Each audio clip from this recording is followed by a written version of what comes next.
दैनन्दिन जीवन में आलुर व्यवहार साधारण खाउटी मानक पई प्रथम खाद्य रूपे हांडीशाल रे थिबा बेले एबे सारा राज्य रे आलुर संकट को नहीं चड़क पड़िछि सीधा सड़क खाउटी उपरे। राज्य में आलुर अभाव और आवश्यकता पई बेंगल और यूपी उपरे निर्भर करुवा बेले बेंगल सरकार आलू उपरे रोक लगाइबा एबे ओडिशा राज्यर घरे घरे खाउटी मुंड बिंधार कारण साजिछि।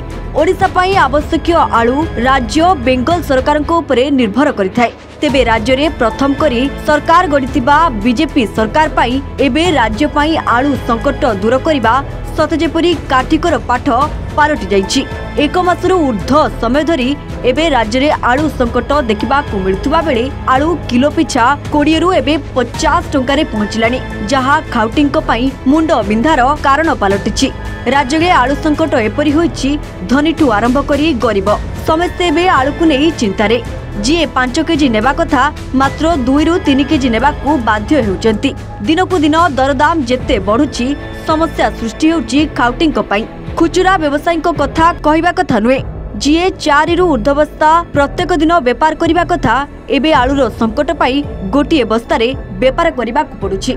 पड़ोशी राज्य ओडिशा को आलू देवाकू अमंग हेतु एबे शह शह गाड़ी पड़ोशी राज्य रे ठिया होइतिबा बेले राज्य रे आलू संकट देखिबा को मिलुछि, जहा फल रे एबे ओडिशा रे आलू किलो पेछा 40 रु 50 टंका हिसाब रे बिक्री हेउतबा देखिबा को मिलुछि।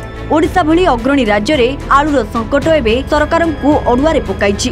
2 मास सरकार भितरे जदि प्रथमरु खाद्य शस्यर एपरी अभाव परिलक्षित हेउछि तेबे आगामी दिन रे अवस्था कोन हेबो ताहा एतिकरु जडा पडिलानी। आलूर अभाव को नहीं साधारण खाउटी असंतोष व्यक्त करुथुबा देखिबा को मिलछि। तेबे आगामी दिन रे सरकार यारी उपरे ठीक पदक्षेप नै राज्य रे आलू संकट को दूर करा जाउ बोली मध्य खाउटी निवेदन करिसेंती। दिनकु दिन आलू संकट राज्य में देखा देइतिबा बेले खाउटी एबे चिंतारे। सरकार यारी उपरे किपरि भाबे गुरुत्व देबा सह आगामी दिन रे एपरि आलू संकट जेपरि न हुए सेतिपाई तत्परता हबा निहाती आवश्यक।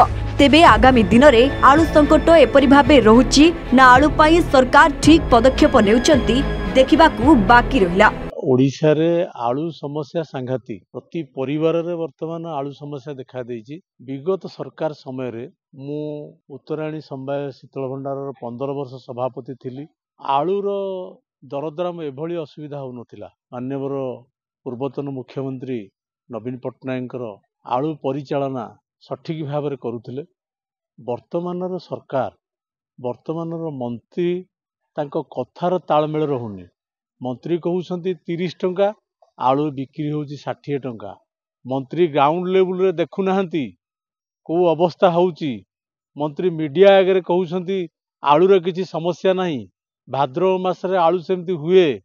भाद्रव केते भाद्रव जाईची से निश्चित जानी पारुथिबे एभली समस्या है नथिला। भाई बाबू आलू तो भाई आम ओडिशा रे कोल्ड स्टोर नाही। कोल्ड स्टोर अभाव चाषी जहाँ कर चाषी रखी पार कोल्ड स्टोर नहीं रखिए कौटी।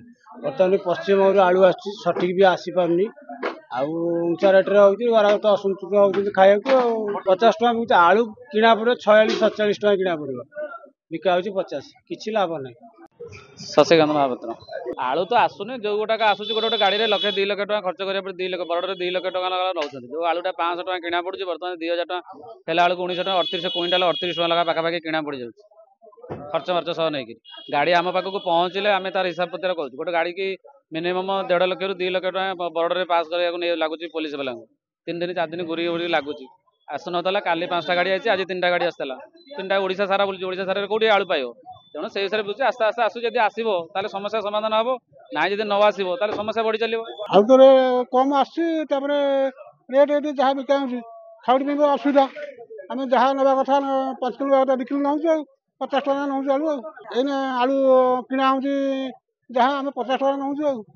दिन को दिन आलू समस्या संकट रे देखा जाउता बेले एबे खाउटी अछंती असुविधा। तेबे आलू समस्या पश्चिम बंगरू वर्तमान उत्तर प्रदेश पर्यंत लंबिलानी। तेबे उत्तर प्रदेश आसुथिबा आलू समस्या एबे देखा देइथिबा बेले पश्चिम बंग संपूर्ण रूपे बंद करछि आलू को। तेबे साधारण खाउटी एबे असुविधार सम्मुखीन होछंती।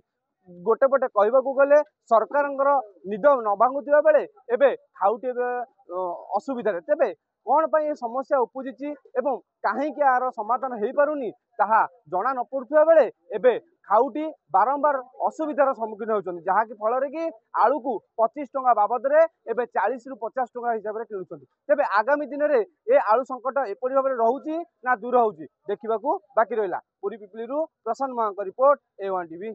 Puri Pipili Prashant Maharana report A1 Odisha.